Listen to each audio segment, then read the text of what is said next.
Welcome to the Sales Podcast, Session 75, Associate to Dominate.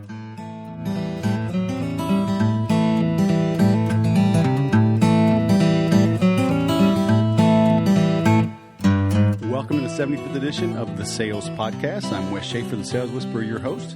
Today, we've got Mr. Robert Skrob. Despite being a Florida State University alumni and fan, he's still a very good guy, okay? Do not hold that against him.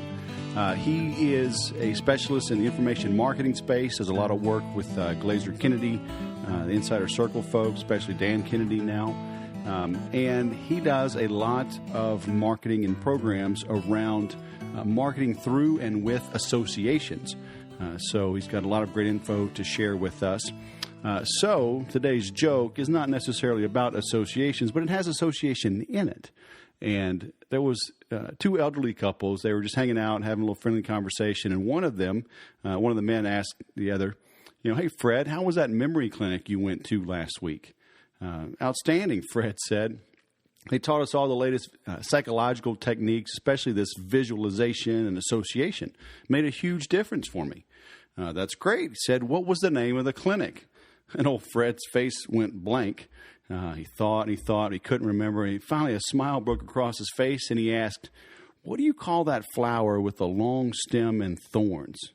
He said, you mean a rose? He says, that's it. Rose. He looked over at his wife. What was the name of that clinic? It just ain't right, is it? I know. But it's clean, and you can repeat it. So you can also repeat the Sales Podcast Creed, which is, today is my day. I work diligently towards my goals, which are bigger than me. I bite off more than I can chew because only then will I truly know my current limits, and surpassing them becomes my new goal for today. Through education, accountability partners, and bold, decisive action, today will be better than yesterday, and tomorrow will be better yet. I'm ready to produce. And now, without further ado, let's produce some information marketing ideas from Robert Skrob. Robert Skrob, all the way from Florida. And these are back-to-back Florida interviews. I don't know what's going on, but you're a Florida State Seminole, but I still wanted to have you on the show nonetheless. CPA turned marketer. Welcome to the show. How are you, man? Excellent. Thank you. It's a pleasure to be on your program. Yeah, I've known you for a few years. You were gracious enough to spend a little time with me. You may not even remember. I think it was at a Glazer Kennedy Info Summit or one of those. We had lunch together. I was struggling to get my business going, get some traction. But before we dive into all that, what a great guy you are, would you mind, in your own words, tell our listeners a little bit about you, where you came from, what you do now? Awesome. Well, I as you mentioned, I graduated Florida State with a CPA background. I went into public accounting about 2 months and decided that wasn't at all going to work for me. And then I got a job as a bookkeeper for a company that managed associations. Associations are groups of people with a similar interest, usually around a profession or an industry. You think the National Plumbers Association or the Pool and Spa Association or the National Medical Association for doctors. Each of these are organizations that have a similar interest that are for instance, the FMA, the Florida Medical Association. There are a bunch of doctors who get together, pool their money, and they come out with great newsletter called JAMA, the Journal of American Medical Association, that publishes articles that end up on, mentioned on Good Morning America. So by pooling, no one doctor could afford to create a peer-reviewed program like that, but together they all can and share the expenses. So our association management company worked with smaller associations that rather than hire their own staff, buy their building, all that, they hired us on a contract basis. Well, I worked with that company for 5 years, and then I bought it. And it was right at the time when the internet was coming out there, and Ask Jeeves was you could ask it anything. And for years, you always called the association whenever you had a question about something. And that would have been that way for many decades. Now, all of a sudden, there was this Ask.com, and Google was just on the horizon. If you needed a question answered, you could just go there.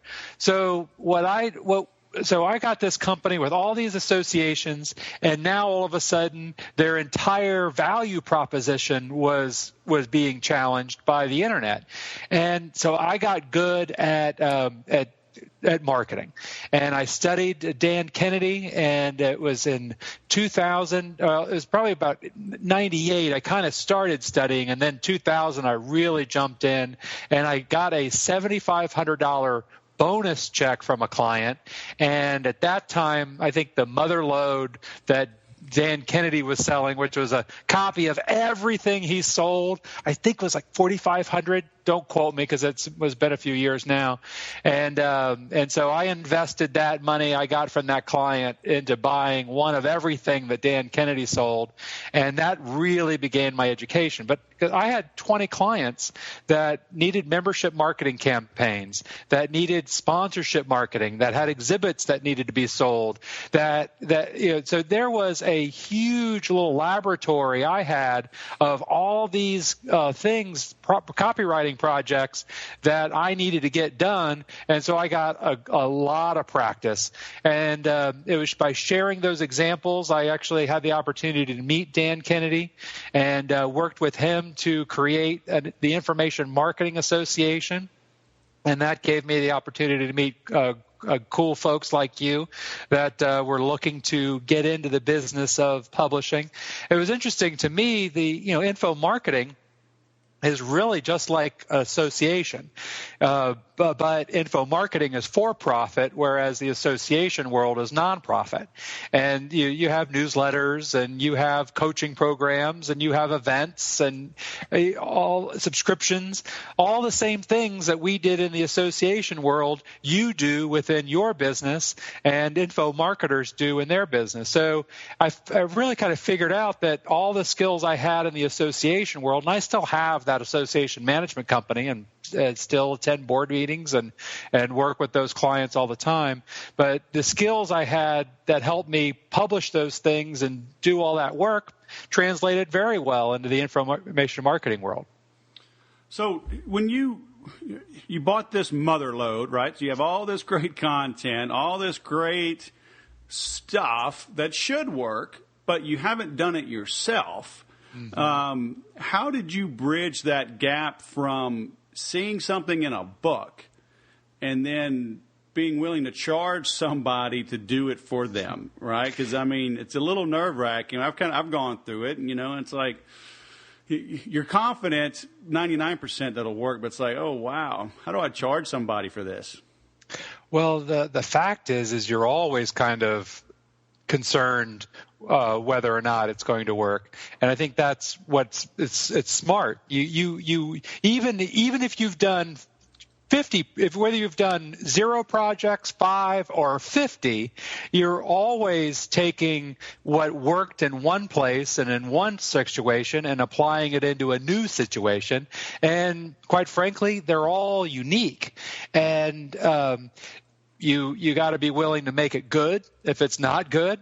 And then on that basis, the most important thing about getting confidence is to use your skills. So if you want to be a copywriter, then use your copywriting skills to get copywriting jobs rather than, waiting for your first project to be something that you're doing. Get your, promote yourself, promote your services using your copywriting knowledge.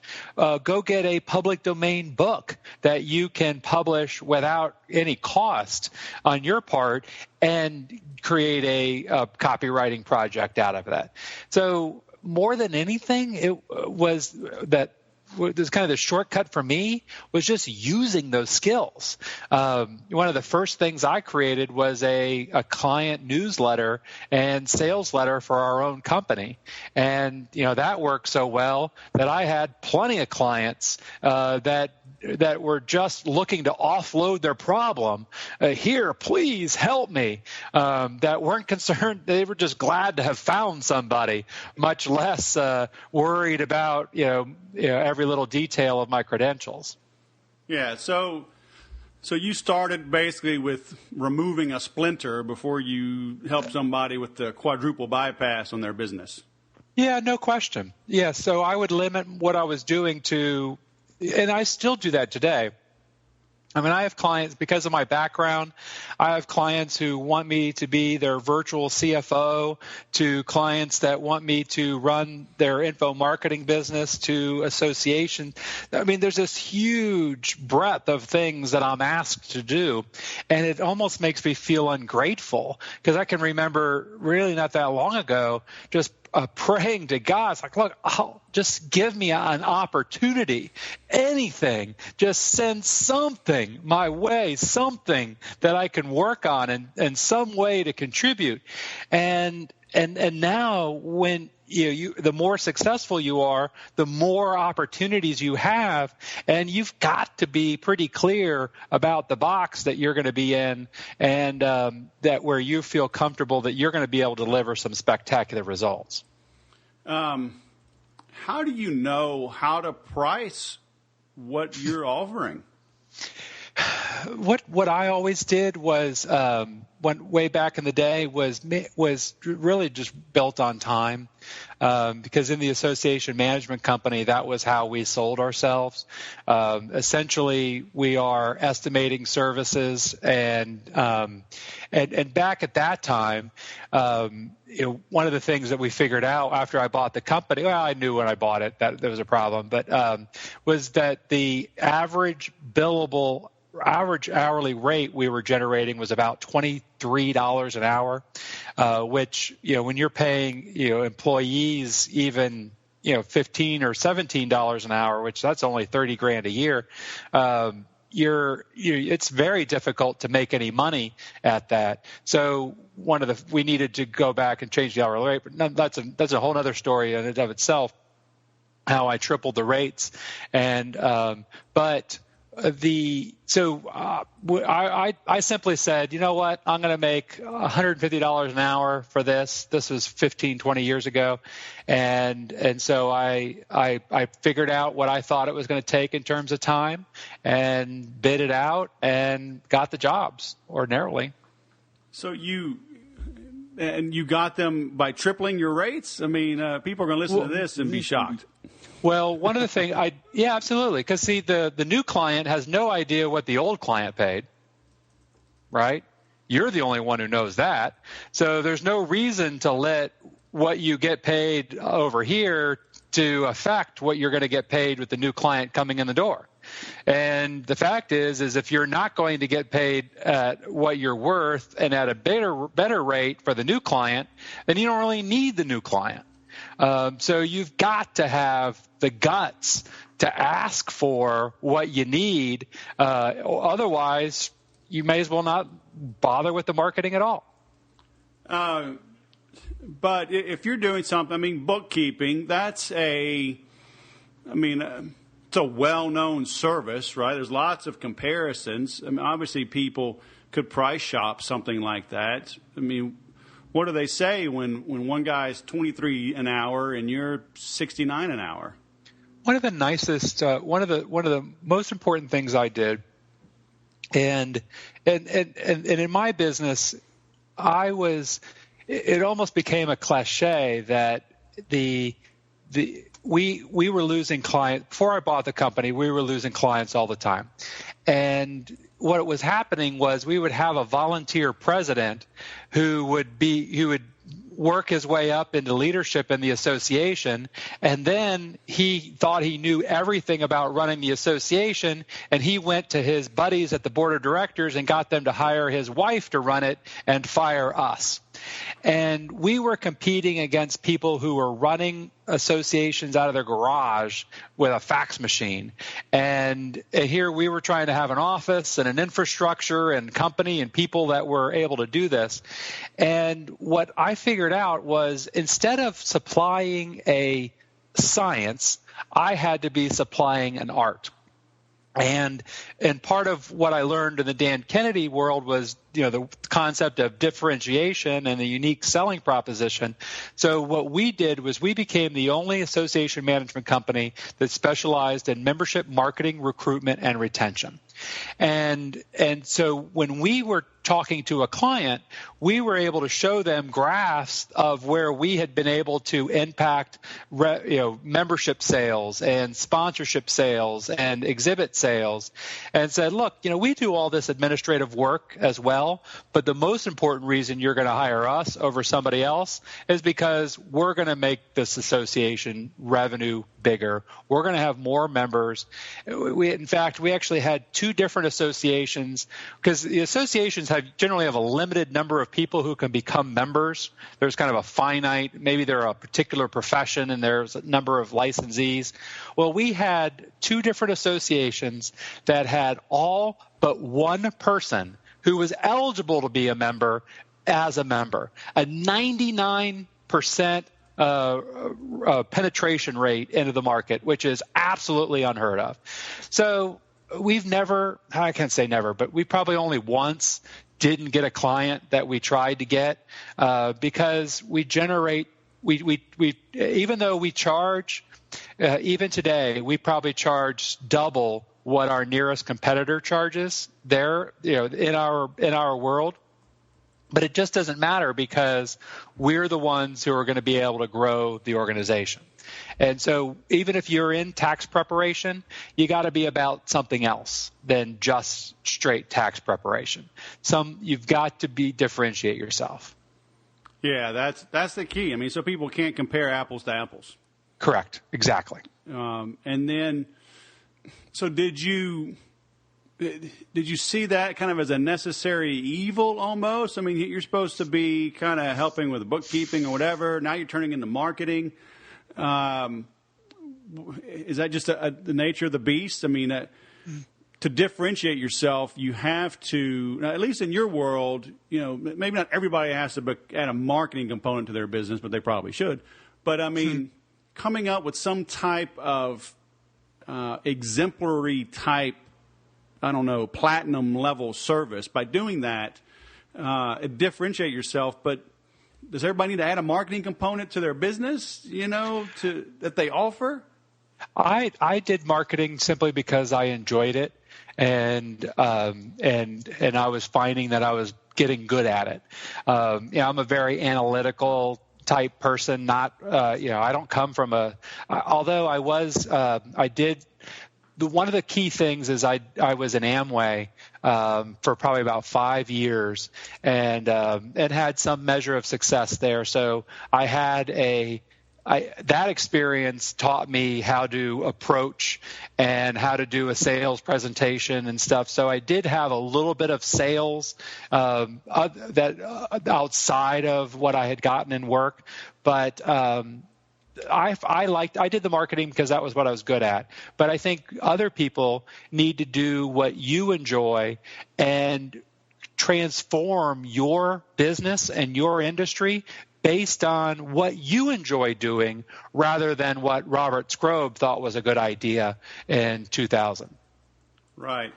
But there's, I guess, examples of like that over-the-top kind of service or offering. I mean, that's like the auto repair shop that does a detailed car wash of anybody that comes in, or I mean, they have to come up with something in a way totally different, so nobody can compare them, right? Well, I mean, there's like the dry cleaner who delivers rather than making you come to them. Every industry has some way that you can transform it into a completely different product offering so that you can't be compared. And yes, it has to be done. And that's one of the things, I'll often have marketing clients come, and, that's where we'll come for a consulting day, and we'll spend and invest some time into making sure that we've created something that absolutely distinguishes them from everything else so that there's no price comparison.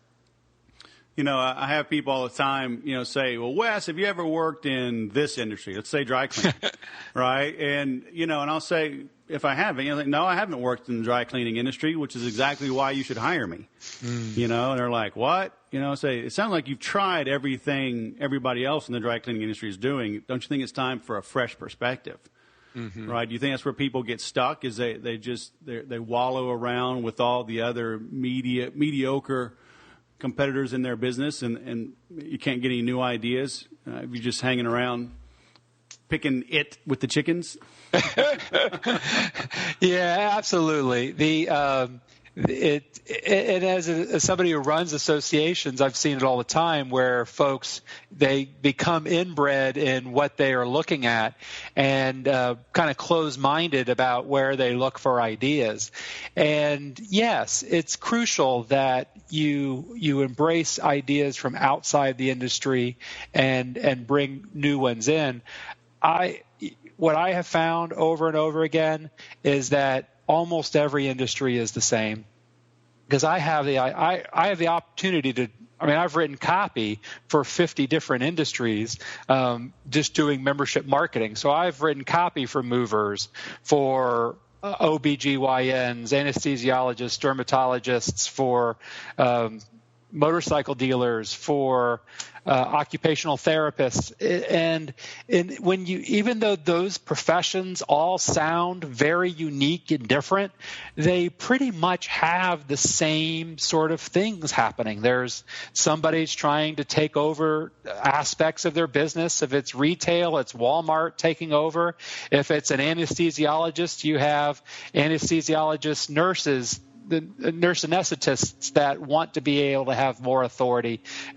So there's always some sort of push-pull going on, and it really doesn't take me that long to learn the ropes. What I found, somebody like you that has these sales skills, it can translate very easily from one to the other. It's understanding the process that the customer has to go through. There's this real profound understanding that you have of how a person's mind goes from being oblivious to having no idea who you are, to kind of being aware, to being interested, to being open, to being ready for a close.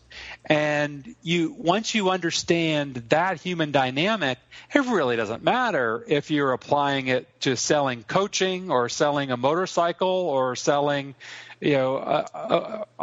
cosmetic surgery. That process is the same. And that, I think, is what you understand better than anybody. Well, I love the fact, you come from a CPA background. I tell people my very first paid sales training client was an architect that was branching out on his own.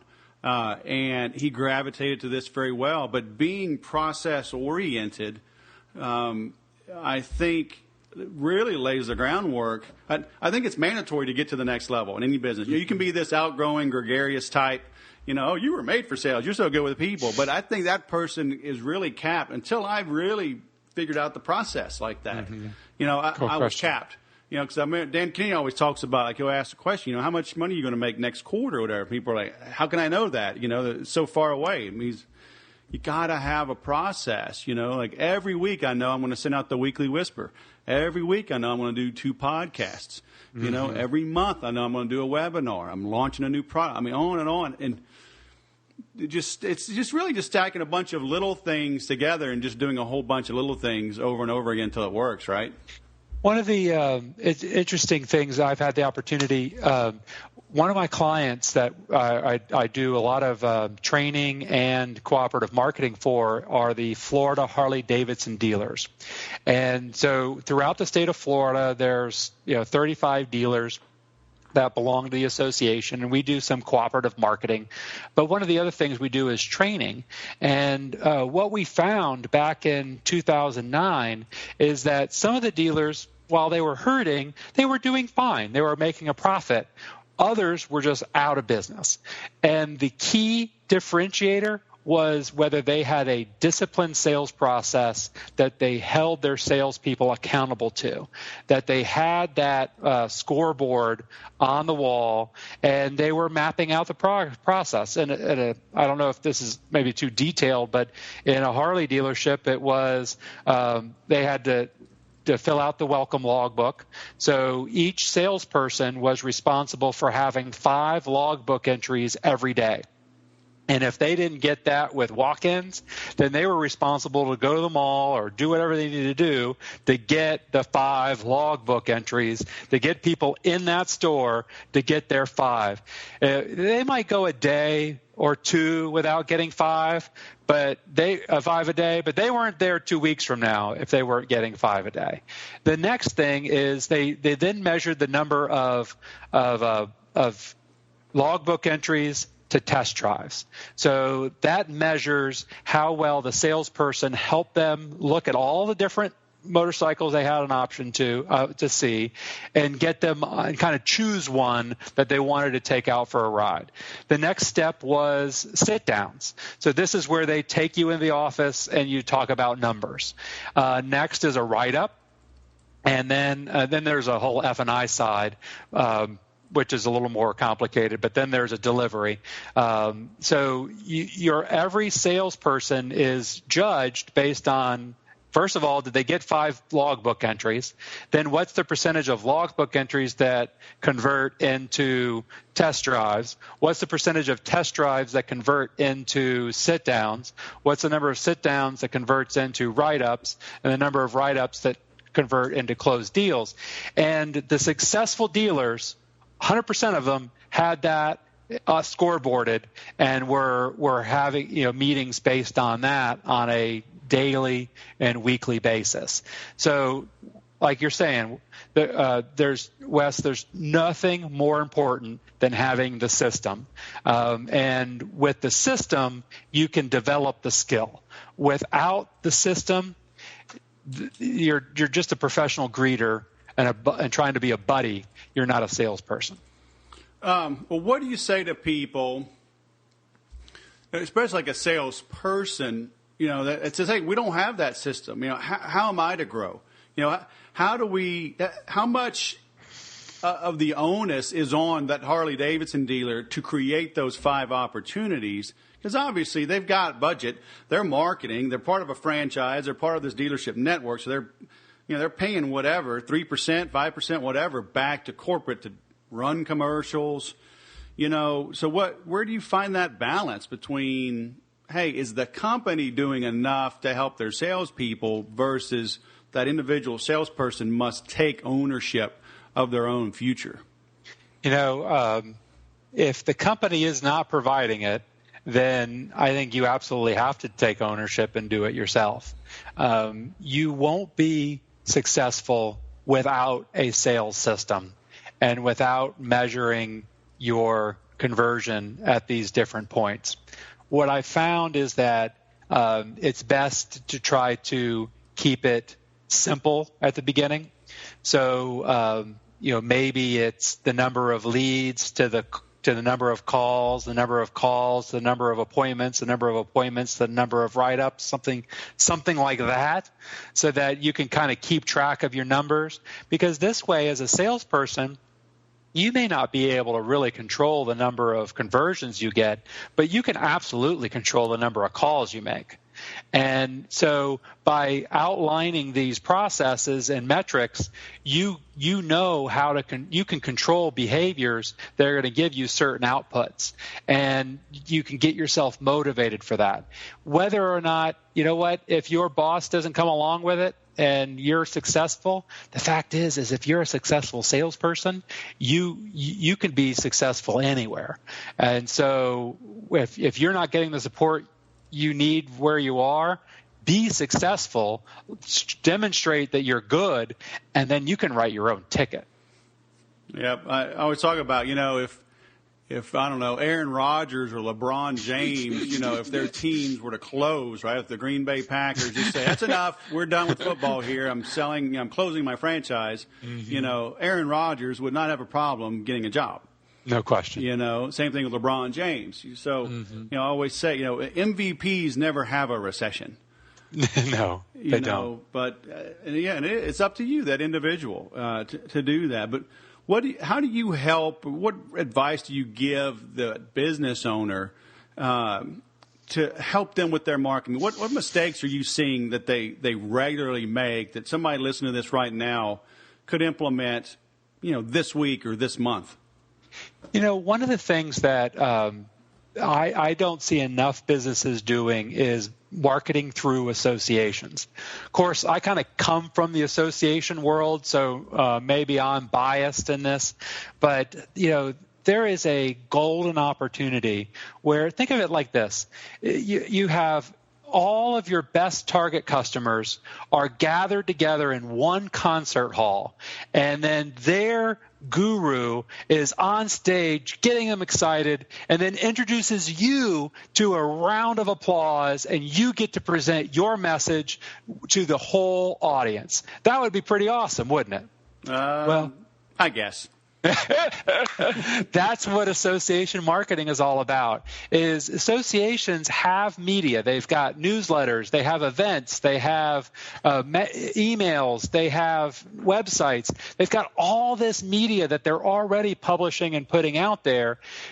Use that to reach your target customer.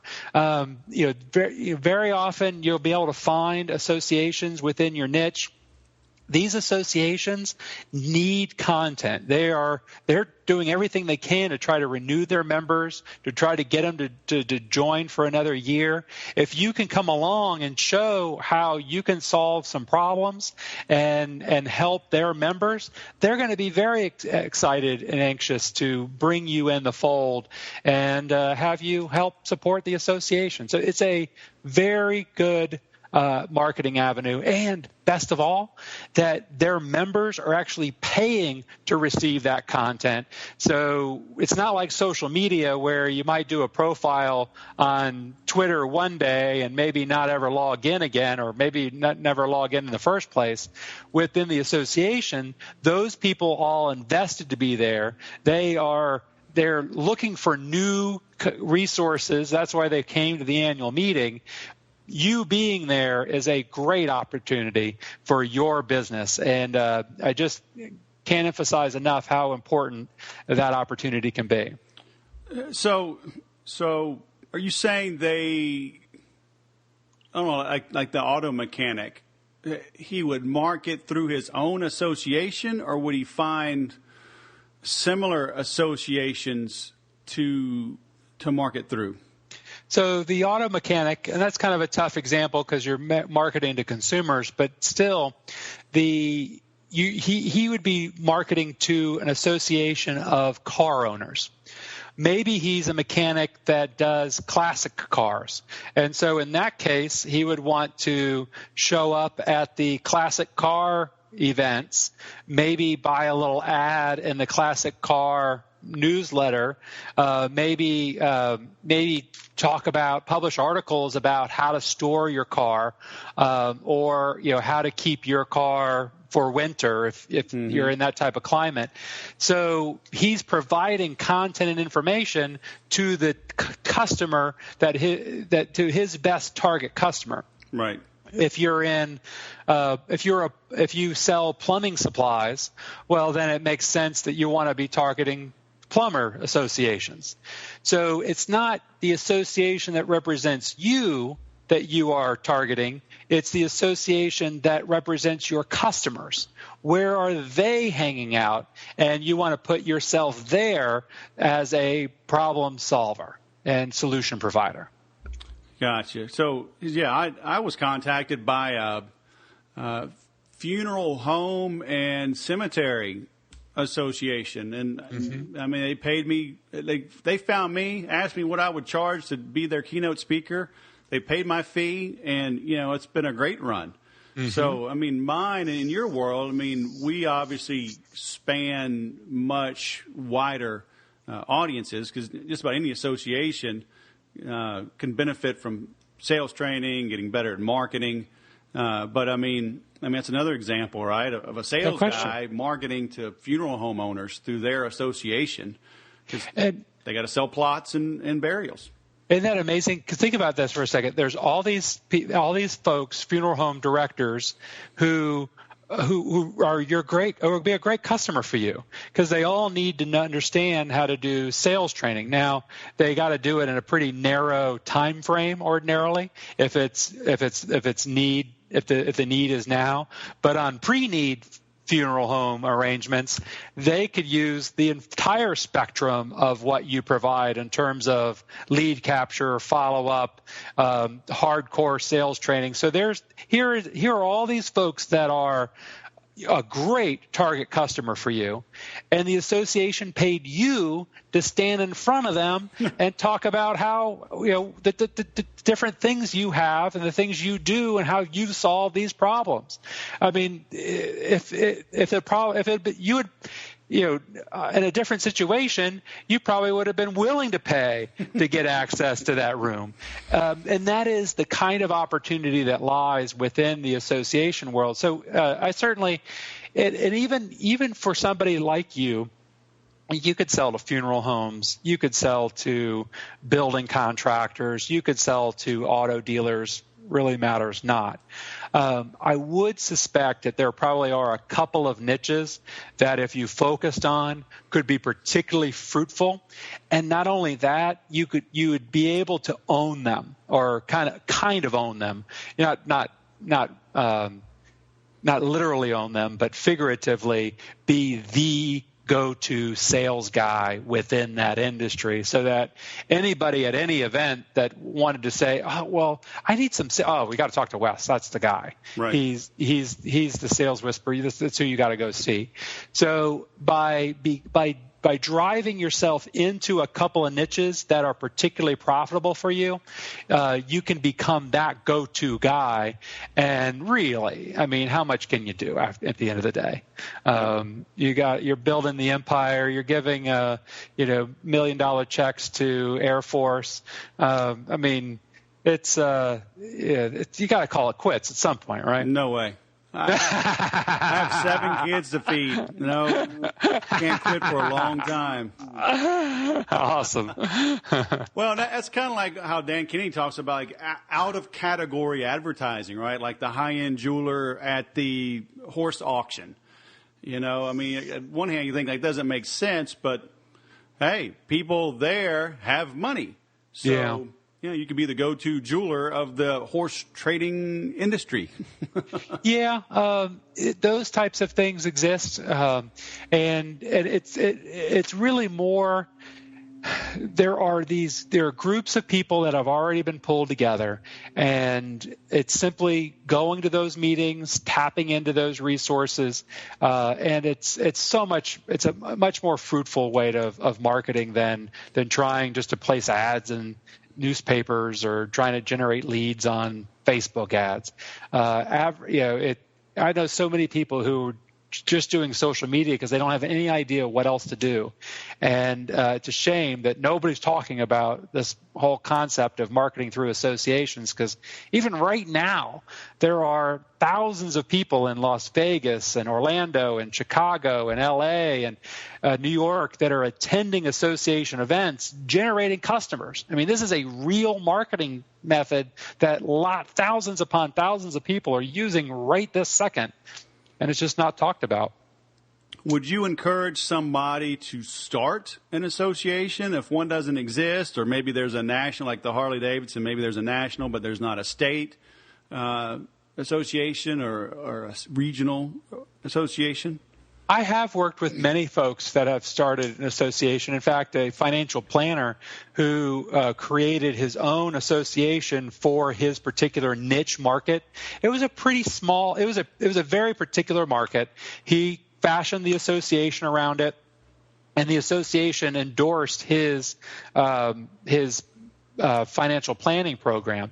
And when he sold his financial planning practice, not only did he get a nice multiple for his financial planning process because he had this kind of captured audience that he was able to market to. But then he also sold the association for another separate check. They were both bought by the same company, but because they were two separate entities, he got everything he should have gotten more for the financial practice, and he got a nice piece for the association. So yes, it can be a nice thing, but you got to be willing to invest in creating it. And what I found is that's kind of rare. But yes, I've helped, probably 40 people create associations in addition to the work I've done with traditional nonprofit associations. So if they're not going to start one, or if that's just too much, you still recommend at least becoming maybe more active in theirs and maybe rising up to a leadership position? Will that get them more business? Yeah, I think that when I talk about that, I've got a book called Your Association Shortcut, and we get into, there's a step-by-step process that we talk through about marketing through associations. And the first step is to join, just become a member, get yourself on the directory, and see the types of information that they're sending. What are the types of problems that they're talking about to their members? What are the things that they're trying to address? And then next is to attend, go to an association meeting.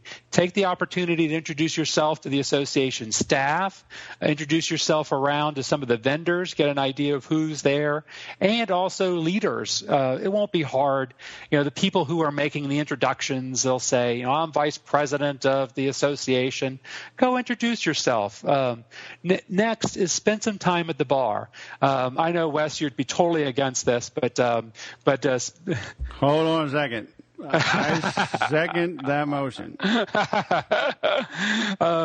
You'll find that when you're asking questions, so what trends do you see in the market? What are your big initiatives for this year?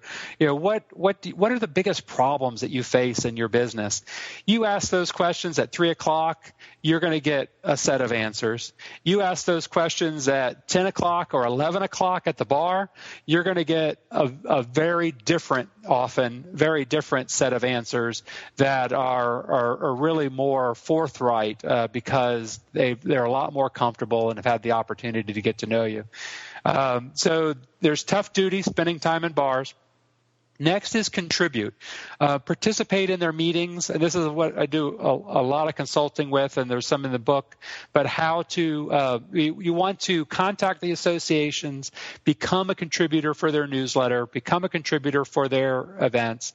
And then finally is to partner, where you actually become a member benefit of the association. So, Wes, you got a lot of publications.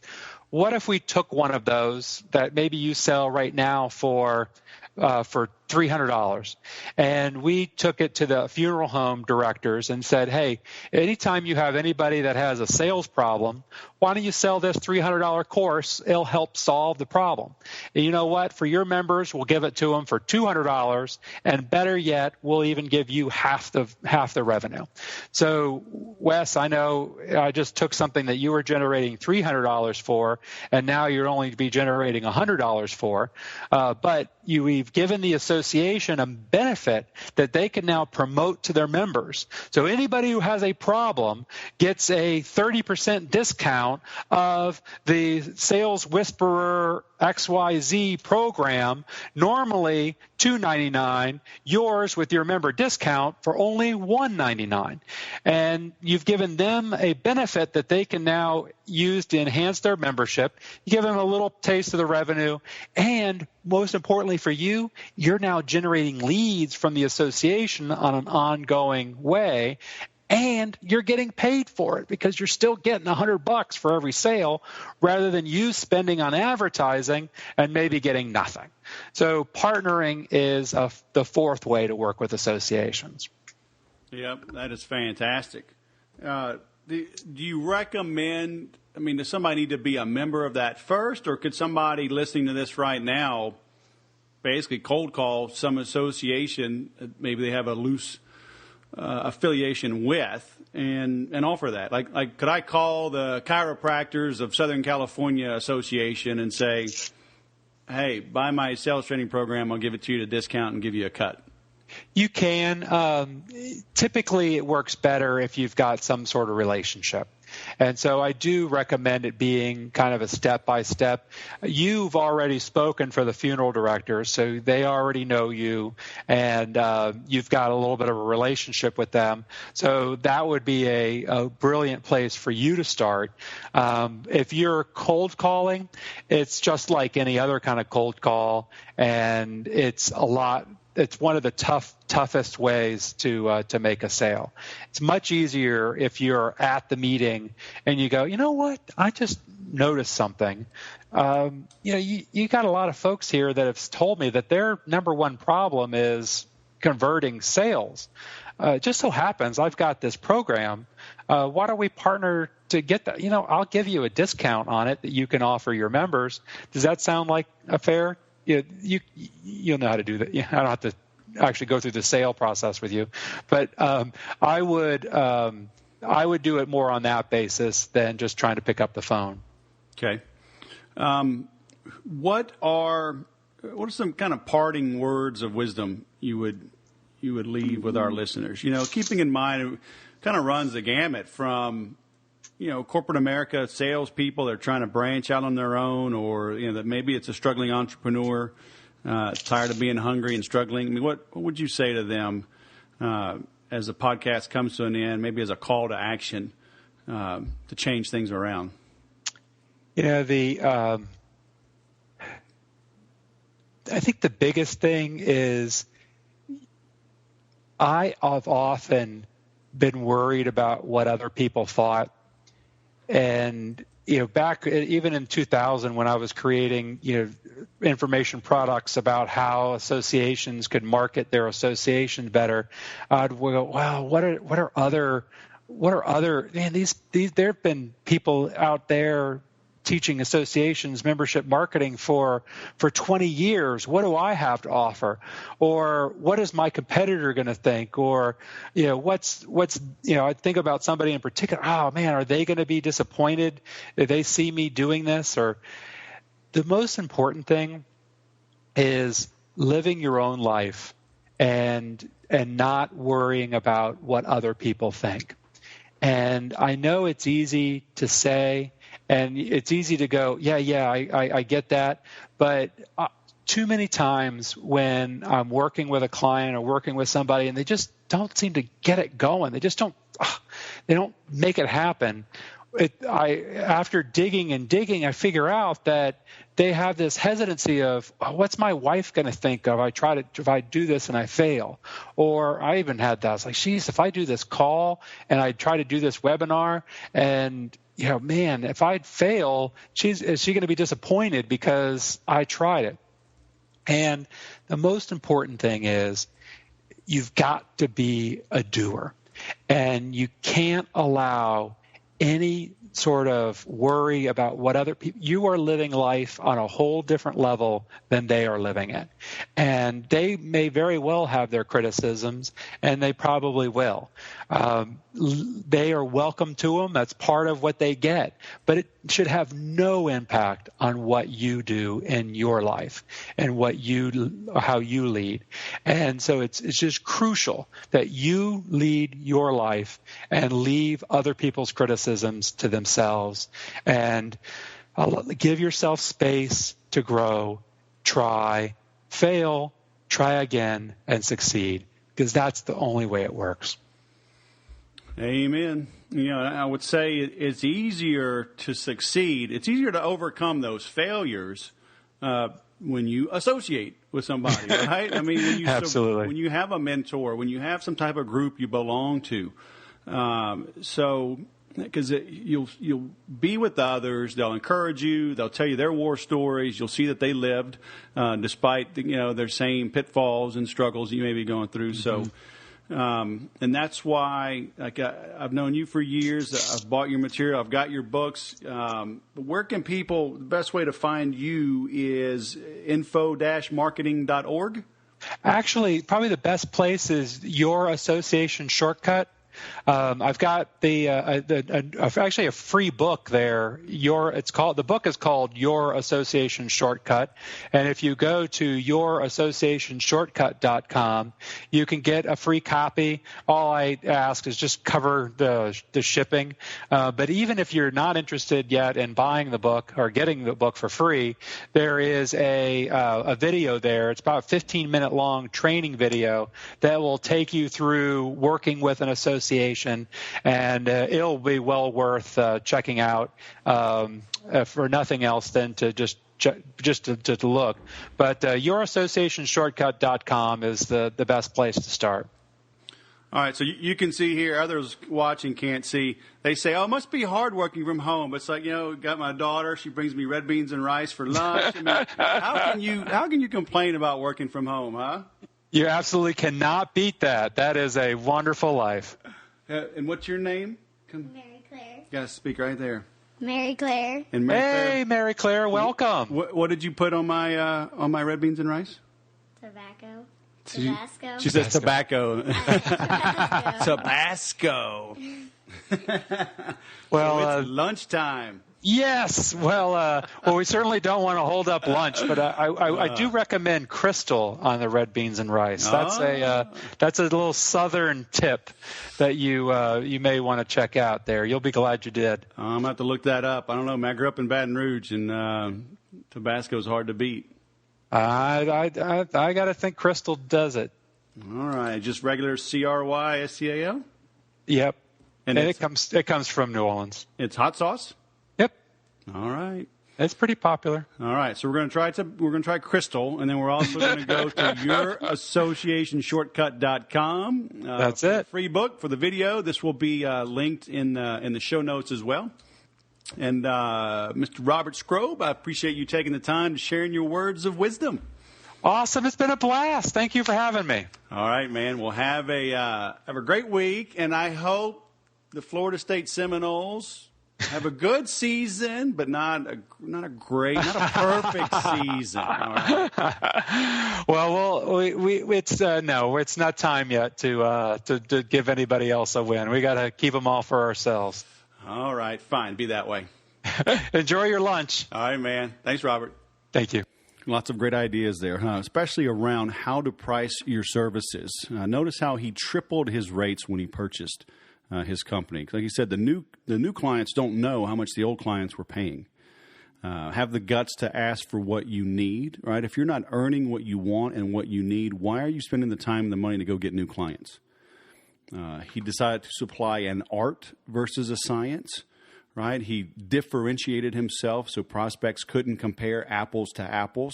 That's a key in any business, in any industry, anywhere in the world, right? He had some examples of 99% penetration rates for his clients. So he had great results that he could hang his hat on to justify the prices he was charging.